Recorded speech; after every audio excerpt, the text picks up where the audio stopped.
Hello guys and welcome to dream Uday. तो दोस्तों, आज हम एक और बहुत प्यारे से टॉपिक पे चर्चा करने जा रहे हैं। तो जो टॉपिक है वो इस तरह है कि आज की जो टॉपिक है मतलब जैसे कंपैरिजन वैल्यू पे है, मतलब किसी चीज की तुलना करने पे आधारित है। तो आई कैन से this topic is very easy for all exam. ये सभी एग्जामों के लिए इजी टॉपिक है, बहुत इजी टॉपिक और इम्पोर्टेंट टॉपिक है। यहाँ से क्वेश्चन लगभग मेरे ख्याल से पूछे ही जाता है। तो एक बहुत प्यारा ऑसम सा टाइप आपके सामने इसका कलर है। देखते हैं, एक बार समझने की कोशिश करते हैं। जो क्वेश्चन मैंने लिया है लोअर पीसीएस 2019 के लोअर पीसीएस एग्जाम में ऑलरेडी पूछा जा चुका है। तो कोशिश करते हैं एक बार ये चीज समझने की। अच्छा, मैं सिर्फ समझाने से पहले आपको दो या तीन चीजें और समझाने की कोशिश करूंगा। फर्स्ट ऑफ ऑल, सबसे पहले हमें जो चीज समझनी है वो चीज समझनी है, इसे आप बेसिक कह सकते हो, ठीक है। ये जो क्लास होगी वो बेसिक क्वेश्चनों पर आधारित होगी, जो बहुत छोटे छोटे सवाल होते हैं जो हम मतलब नजरों से ओझल हो जाते हैं, उन्हें पढ़ने की कोशिश नहीं करते, एक बार ये कह सकता हूँ मैं, ठीक है। उन सवालों पे हम चर्चा करने जाएंगे, तो बेसिक क्लास कह सकते हैं आप लोग इस चीज को, ठीक है। पर बहुत ज्ञान मिलेगा भाई आप लोगों को, ठीक है। और नया तरीका भी बताने की मैं कोशिश करूंगा, how to approach fastly a basic question percentage, ठीक है। तो एक बार कोशिश करते हैं भाई। देखो, सबसे पहले तो मैं आपको इस सवाल को बताने से पहले एक चीज बताना चाहूंगा। इस सवाल में कह रहा है a का 2/3% a का 2/3 बराबर b का 75 बराबर c का 0.6 हो तो पूछा गया a b c का अनुपात क्या होगा। आप पढ़ भी सकते हैं। अब चीजों को समझने की मेरे साथ एक बार कोशिश करना भाई। जो मैं दो बातें बताऊंगा, सबसे पहली बात तो आपको ये समझनी है। देखो, बराबर जो सिंबल होता है ना, इक्वल वाला पार्ट जो होता है, इक्वल का सिंबल किस चीज को रिप्रेजेंट करता है। जैसे मैंने कहा राम बराबर श्याम, ठीक है। तो मैंने कहा राम बराबर श्याम, तो ये बराबर का मतलब जो होता है वो कंपैरिजन वैल्यू को डिनोट करता है ना। एक बार आप ये समझ लो, जो बराबर सिंबल होता है वो कंपैरिजन वैल्यू को डिनोट करता है, ठीक है। ये एक बार समझते हैं।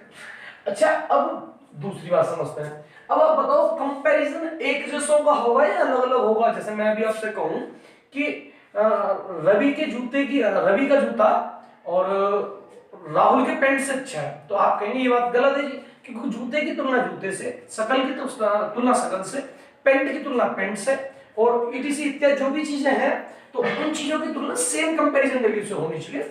आई होप बात मेरी आप समझ रहे होंगे, तभी सिस्टमैटिकल चीजें सही होती है। मैं अगर किसी की शकल की तुलना करता हूं, पप्पू डीसी से सुंदर है, तो बात सही है भाई, पप्पू डीसी दोनों एक मतलब आदमी है। मैं कहता हूं पप्पू कुत्ते से सुंदर, तो भाई बात जचेगी नहीं, ठीक है। तो अब बात को बड़े ध्यान से सुनना है आपको, आगे मैं कोशिश करता हूं समझाने की। अच्छा, पहली बात तो आई कंपैरिजन, ठीक है। बराबर इज व्हाट, तो इक्वल इज व्हाट, तो इक्वल आएगा कंपैरिजन वैल्यू, ठीक है। दूसरी बात हम समझते हैं। अच्छा, कहीं अगर ऐसा लिखा है, अब ये रेशियो की मैं थोड़ी सी चर्चा करना चाहूंगा यहाँ पे, ठीक है। रेशियो प्रोपोर्शनल जो टॉपिक है, अगर ये आपने नहीं पढ़ा है तो यहाँ पे पढ़ लेंगे आप लोग। मैंने समझाना है आपको, थोड़ा सा कोशिश करता हूँ। अगर कहीं रेशियो वाला जो टॉपिक होता है, अगर किसी बच्चे ने नहीं पढ़ा है तो कैसे पढ़ने की कोशिश करेगा भाई, ये कोई समझते हैं। अगर कहीं ऐसा लिखा है 2a बराबर 3b, तो 2a बराबर 3b, find the ratio a and b, ठीक है। भाई बहुत सारे बच्चे गलती कर लेते हैं। अभी मैं अगर बात करूं तो 4a बराबर 3b ऐसे करके स्मॉल वाला, अगर किसी बच्चे को लगता है नहीं तो आप चेक कर सकते हैं। यूपी प्लस 25 के सेकंड शिफ्ट में ऑलरेडी क्वेश्चन आ चुका है। 4a बराबर 3b, तो यहां से पूछा गया है a अनुपात b क्या है। तो बहुत सारे बच्चे ऐसे हैं इस सवाल को भी गलत करके आए, एक बार चेक कर सकते हैं, ठीक है। तो यहाँ पे आंसर क्या होना चाहिए, 3:4, लेकिन बच्चा गलती से करके गया है 4:3। तो ये गलती आपको नहीं करनी है, एक बार समझते हैं, ठीक है। मैं समझाता हूँ, कोशिश करता हूँ। ये यूपी पुलिस का सवाल बताया भी मैंने एक बार, आप चेक कर सकते हैं 25 के सेकंड शिफ्ट में, ठीक है।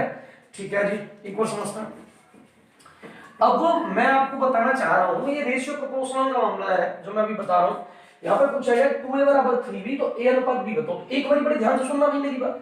यहाँ पे दो चीजें हैं, तो a का मान बराबर में, भाई a का मान क्या होता है, जो बराबर वैल्यू होती है, तो a का मान बराबर में क्या पड़ा हुआ है भाई, 3, और b के बराबर में क्या डिजिट पड़ा हुआ है, 2। तो आप कह देंगे a का मान 3 है और b का मान 2 है, तो a अनुपात b क्या आएगा जी, 3:2। तो a का मान 3, b का मान 2। अब आप कहेंगे जी ये तो बड़ी इजी बात है, ये हमें पता भी है। तो पता है तो अच्छी बात है, नहीं पता मैं उन्हें बता रहा हूँ जिन बच्चों के कुछ गलत थे, ठीक है। अब कोई बच्चा ऐसे क्वेश्चन कराता है गलत, तो भाई बहुत दुख होना चाहिए, मुझे लगता है ऐसा, ठीक है। और नंबर 1 या 2 नंबर से रह भी जाए बच्चे तो बहुत बेकार सा लगता है। अब देखो दूसरी बात समझते हैं। अगर मान लो अभी पेपर में सवाल आया था 4a बराबर 3b, a अनुपात b बताओ, तो आपका जवाब क्या होगा जी, a हो जाएगा 3 और b हो जाएगा 4, इट मीन आंसर आएगा 3:4, ठीक है, बस सवाल खत्म हो गया। अच्छा, या फिर इन दोनों को एलसीएम से गुणा भी कर सकते हो, एलसीएम से भाग करके गुणा करके क्रॉस वाला तब लगा दो, तब भी बात बन जाती है। ठीक है, या फिर इसे इधर ले जाओ, 4 को ले जाओ नीचे, b को ले जाओ इधर, तो a का मान 3 b का मान 4। अब एक नई बात क्या निकल के आती है जो मैं सिखाना चाह रहा हूं आपको, वो ये है, अगर कहीं ऐसा लिखा हो सर 2a बराबर 3b बराबर 4c, अभी तो दो वैल्यू थी तो हमने बात पता कर ली कि a का मान इतना, b का मान इतना। अगर यहाँ पे लिखा हो 2a बराबर 3b बराबर 4c, अब a के बराबर में वैल्यू क्या है, तो आप कहेंगे a के बराबर में वैल्यू है जी 3, है नहीं है, और a के बराबर में एक और वैल्यू है, वो क्या है जी 4। a के बराबर में दो वैल्यू है, 3 और एक 4 है। अब अगर मैं 3 को मानता हूं तो 4 गुना मानता है, और 4 को मानता हूं तो 3 गुना मानता है, तो वही डॉलर, और a का मान तो एक ही होगा भाई, कोई डिजिट एक होगा, तो वही बात हो जाती है, खुदा तेरी खुदाई पर पत्थर बरसे, किसी के पास दो तो कोई एक के लिए 10 है। तो भाई हमें यहाँ पे दो चीजें आंसर तो हो नहीं सकती, तो a का मान क्या होगा, एक बार समझना मेरी बात को, तो a का मान, b का मान और c का मान, ठीक है, सुनो तो ध्यान दो, a b c का जो मान होगा, a का मान होगा यहाँ पे 3 चौके, भाई ना तो 3 मान सकते हैं ना 4 मान सकते हैं, तो एक बार दोनों को मान लेंगे ना भाई, 3 भी बुरा नहीं मानना चाहिए, 4 भी बुरा नहीं मानना चाहिए, इसका मतलब दोनों का प्रोडक्ट मतलब गुणा, 3 और 4 का गुणा करेंगे तो a का मान मान लेंगे, यहाँ पे बात है, समझना भाई एक बार बड़े ध्यान से। अब जब हम बात करेंगे b की, तो b के लिए क्या कर रहे होंगे, अब बताओ b के लिए, b के बराबर में एक वैल्यू तो पड़ी है जी 4, और b के बराबर में एक वैल्यू पड़ी है, तो 4 दूनी क्या मान लेंगे जी एक बार 8, तो b का मान मानने होंगे 8। आई होप आपको बात समझ आई होगी। जब हम बात करेंगे c की, तो c के बराबर में भी दो वैल्यू है, एक 3 है और एक 2 है, भाई c के बराबर में दो वैल्यू है, केवल ये वाली, तो 3 दूनी क्या मान लेंगे 6। तो अगर पूछे a अनुपात b अनुपात c के, तो आप आंसर दे सकते हैं 12 8 6, यानी और धीमा कर सकते हैं, 2 से काटेंगे 6 बार, 2 से काटेंगे 4 बार, 2 से काटेंगे 3। आई होप आप मेरी बात समझ पाए होंगे। तो ऐसा सवाल डायरेक्टली पूछा जाता है, 2a बराबर 3b बराबर 4c हो तो a अनुपात b अनुपात c क्या होगा, तो और ये परसेंटेज में इसका एप्लीकेशन है, इसीलिए मैंने ये चीज समझाने की कोशिश करी आपको। मुझे लगता है आपके छोटी सी बात जरूर समझ आएगी। एक बार एक सवाल और समझ लेते हैं, फिर आगे को आगे लेके चलते हैं, ठीक है। मैं पहले सवाल से पहले भी बहुत सारी चीजें बता दूंगा आपको, ठीक है। अब मान लो कहीं एक ऐसा सवाल मैंने आपके सामने लपेटा है, वो सवाल ये इस कदर है कि 2a बराबर 3b बराबर 5c है, तो एक बार मैं डायरेक्ट करूंगा भैया, तो a का मान जब मैं लगाऊंगा तो इन दोनों को गुणा करूंगा 15, बोलो, जब b का मान लगाऊंगा तो इन दोनों को गुणा करूंगा तो 5 दूनी 10, जब c का मान लगाऊंगा तो इन दोनों को गुणा करूंगा तो क्या आ जाएगा 6, और ये सवाल का उत्तर होगा 15 अनुपात 10 अनुपात 6। इन्हें और धीमा किया नहीं जा सकता, तो आंसर आएगा a अनुपात b अनुपात c 15 10 और 6। अब बताओ किसी बच्चे को भी डाउट, तो मैं प्रॉमिस कर सकता हूँ भाई यहां से डायरेक्टली क्वेश्चन पूछे जाते हैं, ठीक है। तो अब आपको मुझे लगता है अगर ये बातें आपके समझ आई है तो आप सामने को कर सकते हैं विद इजीली, ठीक है जी। एक बार देखते हैं, अब सवाल करते हैं। अब वो जो लोअर पीसेस में सवाल पूछा गया ना, उस सवाल को एक बार देखना, कोशिश करना समझने की।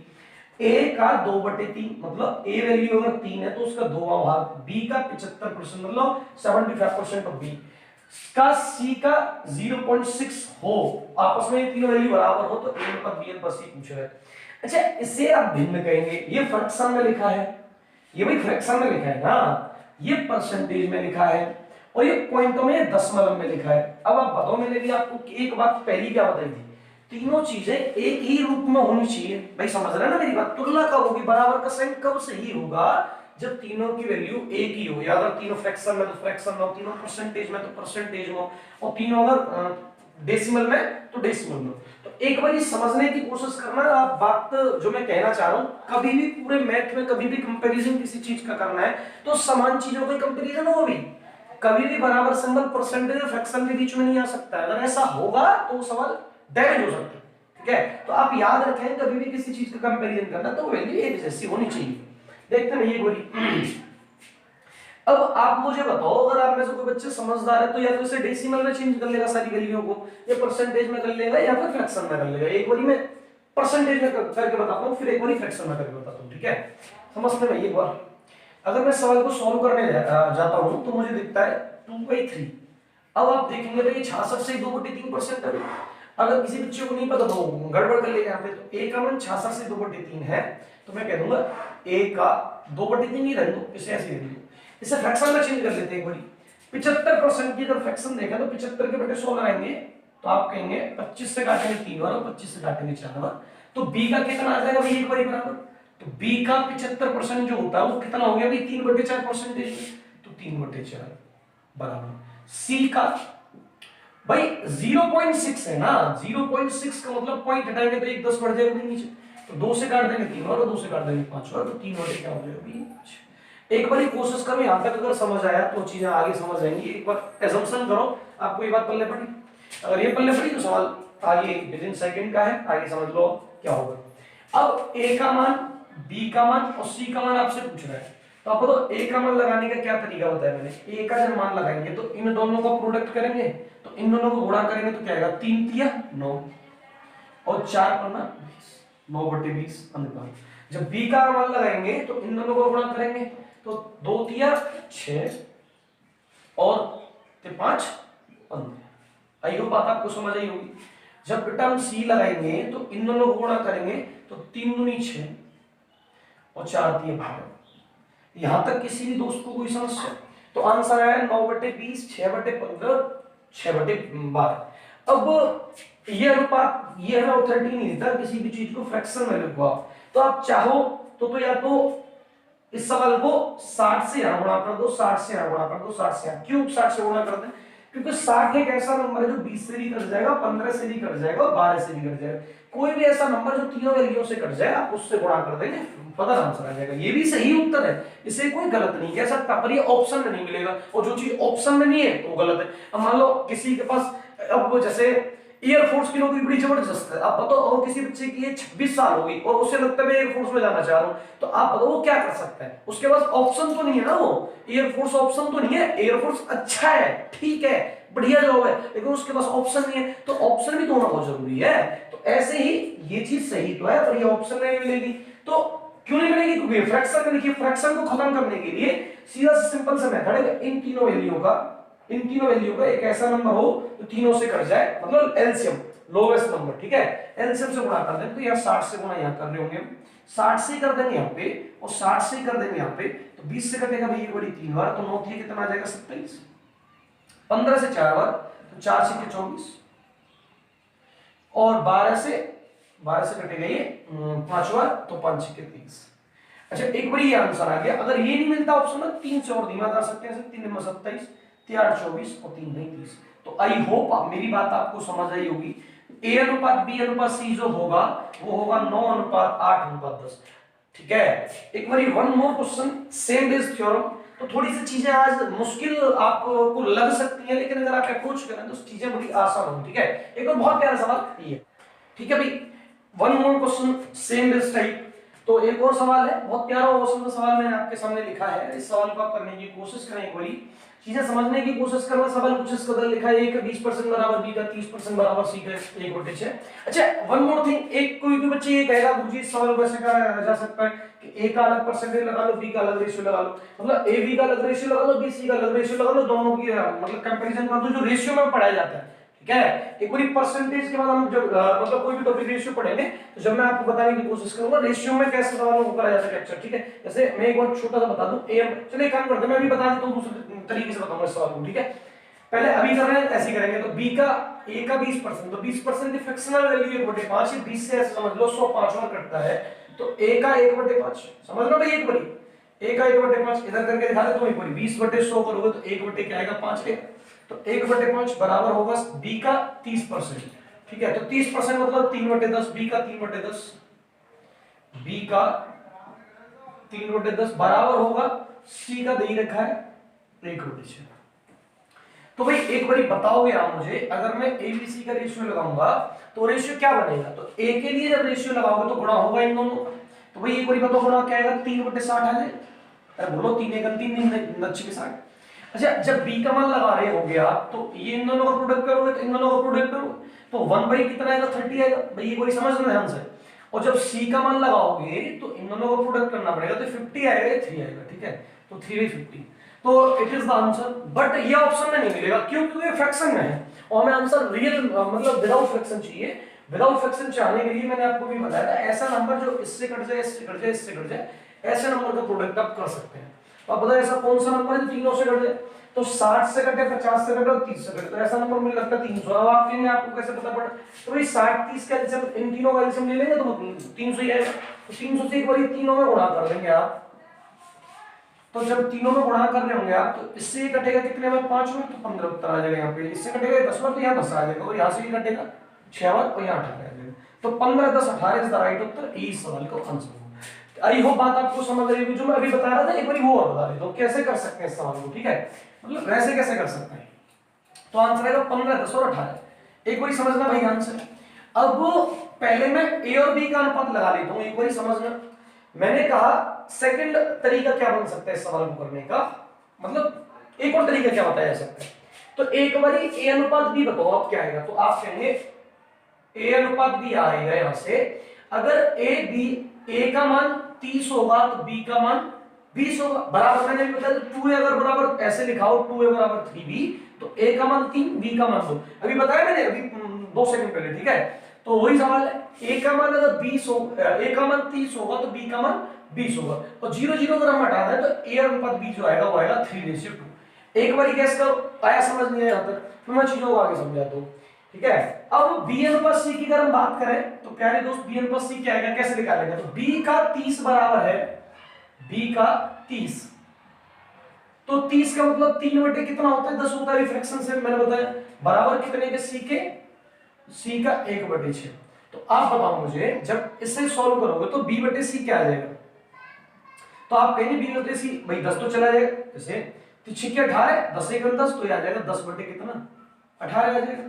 तो ये बताओ b का मान 10 और c का मान 18, तो यहाँ पे लिख दोगे आप 10 और यहाँ पे लिख दोगे 18।